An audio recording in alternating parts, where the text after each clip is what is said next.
So how do Kotlin and Java interoperate? So as you know, hopefully, Kotlin is designed as a language that works primarily on the JVM. It also works on JavaScript and for native. One of the main usage areas for that is that you can use the same code also for iOS applications. We're looking at Java interoperability here.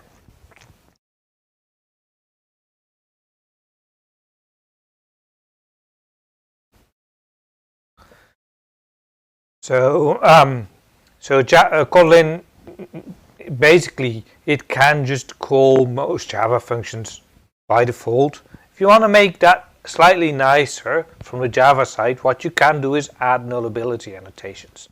But in most cases, you can just use Java code as is from Kotlin. The other way around does require a little bit more, but things. One of the key aspects in using Java is this whole functional stuff. So Java's functional stuff doesn't work the same as it does in Kotlin. So basically Java originally was not designed to support lambdas. They were not any part of the thought in Java. So no inline functions basically, or create the function in place. Instead you'd have these anonymous inner classes, which are a lot of what we call boilerplate, and they look ugly but they work. And so lambdas didn't exist, so what they needed to do was to add them in a compatible way. At the same time, there were all these functional interfaces like runnable, comparable, and many listeners, and the idea is you don't want to have people have to redesign their libraries so just that people can take advantage of this lambda functionality for that library. So what they did was basically said, okay, actually, if we have an interface that has one method that's not defined, so single abstract method, that's what SAM stands for.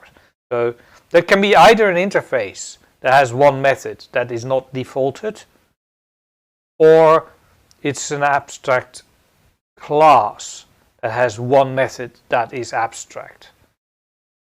And you know hopefully that a defaulted method in an interface, how that works. So yes, there is an implementation there.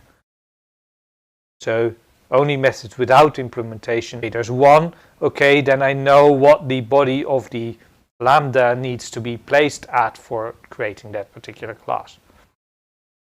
So it's an interesting way of using lambdas to create objects or classes that have one particular method implemented and then immediately getting an instance of that. Or the anonymous inner class kind of approach, but then much more concise. And basically Java then has no function types. You cannot create a type for functions in general, but it does have functional interfaces that can take that place to some degree. And there's a lot of built-in ones as well if you want to use those. And yeah, it's not as neat and tidy as Kotlin's function types are. So what does this look like? So this is one of few examples of Java in this lecture series, this unit. So this is an example of a functional class. So we have the functional interface. In this case we call it transformer, that needs to do some transform implementation. And then in our main we just create an instance of that transformer and we assign that to this lambda. So P becomes P times 2. I could have named it X or whatever I wanted it to do. That's all a lambda is in Java. So it looks slightly different from the Kotlin one. There's no curly parentheses involved in this particular case. This is a Java lambda. And then we can print line, we can call this transformer with do transform 2, do transform 4. So this prints out 4 and 8.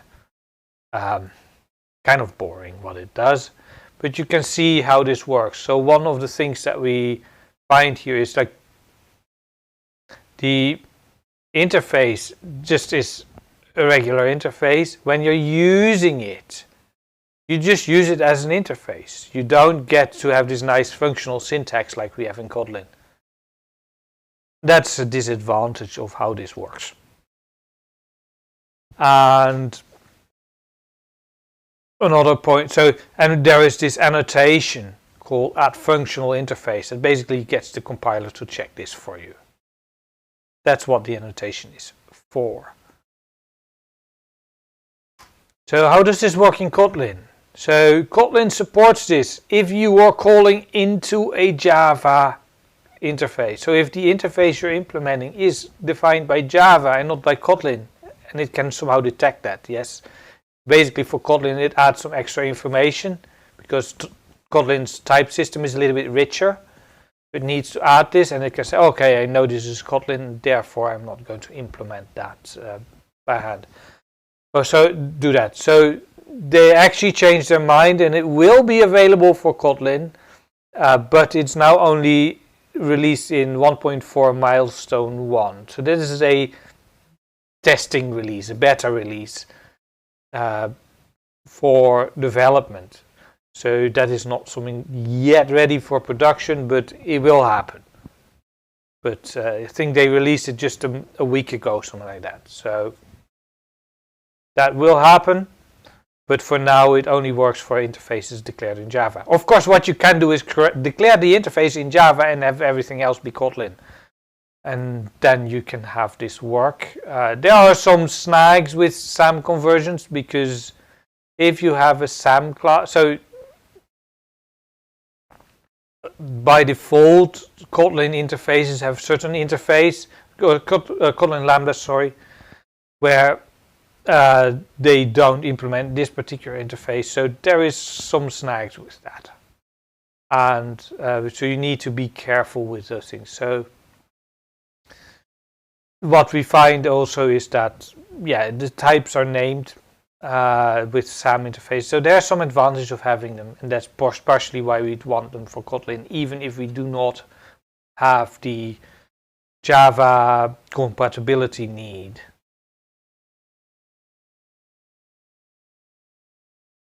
So then there's a lot of annotations you can use for making it easier to use your Kotlin code from Java. Obviously in Android, if you're making an app, that's not so important because you can just determine everything. But if you're writing a library, that becomes much more important. If you want to reuse this code either from Java or from Kotlin, your user could be written entirely in Java and shouldn't need to care that you wrote your things in Kotlin.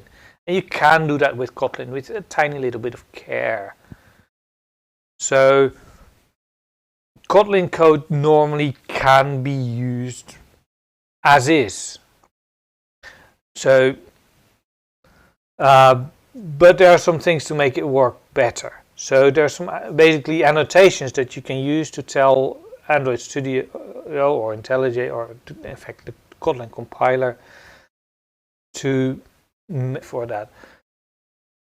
So the idea is that we have functions that in Kotlin exist as class level functions. So yes, so hopefully the stream will stay on. I've got it on low latency. That might be the issue. So when you create a function that is not inside a class, it will be a package level or a file level function in Kotlin. And the way that is actually implemented if you're compiling to the JVM is that it will create a class and it creates a static method inside that class. The name of that class is whatever the file name without the .kt, and then we add kt with the capital T, K, and then a T. that's where you can find these functions. There's a number of different things. You can also actually merge the functions from multiple different files into the same class if you want to. I don't cover that here. But if you want that class to be having a different name, for example, we want to do the Kotlin version of math, so Java lang math, or Java util math, sorry. That is just a class that has a lot of helper functions to do all these math operations. We wouldn't want to do it that way in Kotlin, but if we wanted to, we could do that and then have a file, add file colon JVM name to set the name of generated class. That needs to be at the top of the file to work correctly. If you don't do that, it will give you a warning and will tell you to put that at the top of the file.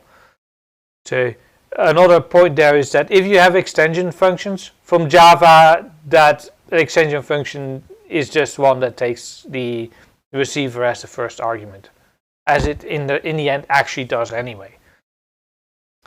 So yes, looking at the Java compatibility does help you to understand about how it actually works. Then we have JVM field.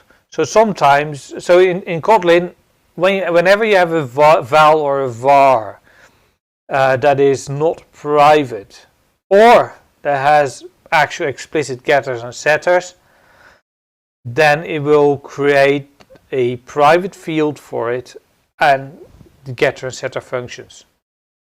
And in most cases that is the correct behavior. That's also in Java the suggested behavior, how you write good code, but it is also something that we want to make work correctly.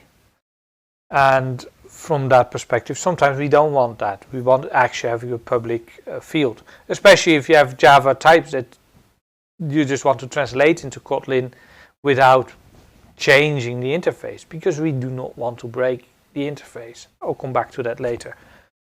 So what you can do is just use the @JVM field annotation and it becomes a field. Another point where this really becomes important is if you have constants.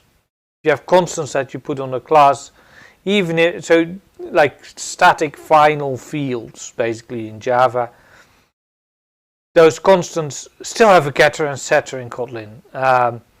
Unless you actually, so if it's a primitive, you can use the const keyword and then it doesn't. But if you use a non-primitive value, then it's not a constant as Java means it, and then we still have the getter and setter generated. Sometimes we don't want that and you don't need that, so you make it @JVM field. Same thing with, so if you annotate something as JVM static and it's a method, then that becomes a static method on the class rather than on the companion object. So what the class static method does, it will actually forward this function call to the companion object. So the companion version will still exist. But all these annotations do not change the primary interface. They just change how it is visible to Java. And finally, we have default interfaces. Or default interface methods. So Kotlin supports default interface methods on older versions of Java. It can work that on 1.6 Java, and default interfaces only were implemented, I think, for 1.8. It could be 1.7. So Java doesn't support default methods in interfaces at lower levels, so Kotlin had this working for 1.6. So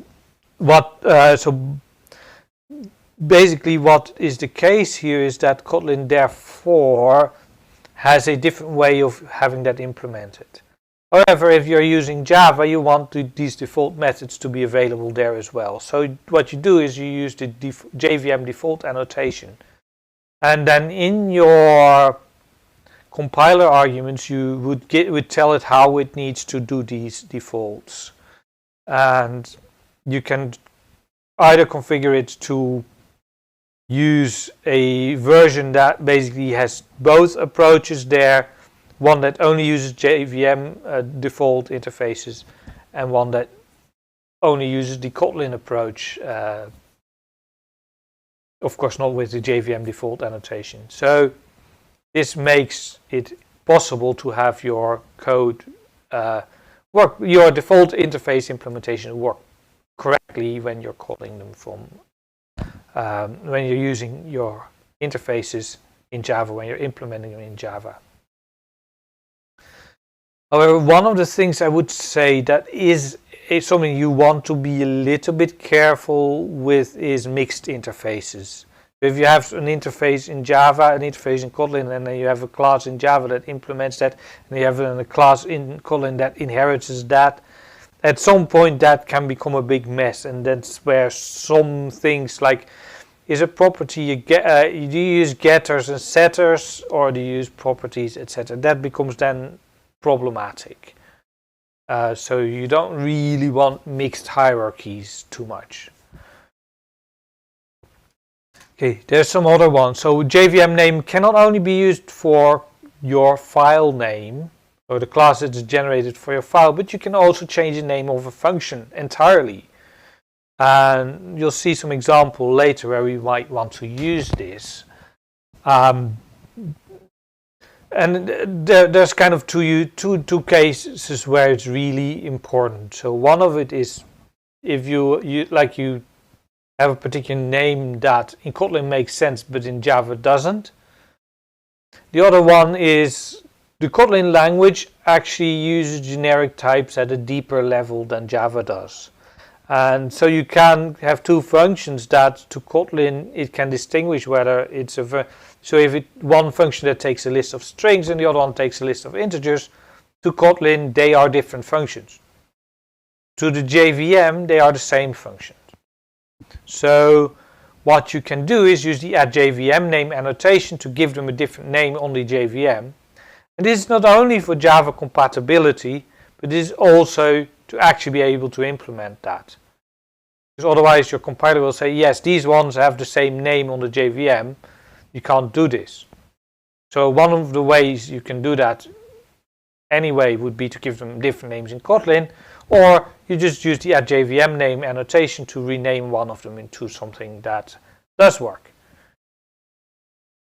And one of the things, so we have these default arguments in Kotlin. By default, so the way that works is that there's still one function and then it does some kind of a magic to determine whether it needs to fill in the default values. And that doesn't work easily with Java, obviously, because it doesn't know about this magic approach. So instead, what you can do is put the @JVM overloads annotation, and then it will generate the function with the various options of the default things set or not.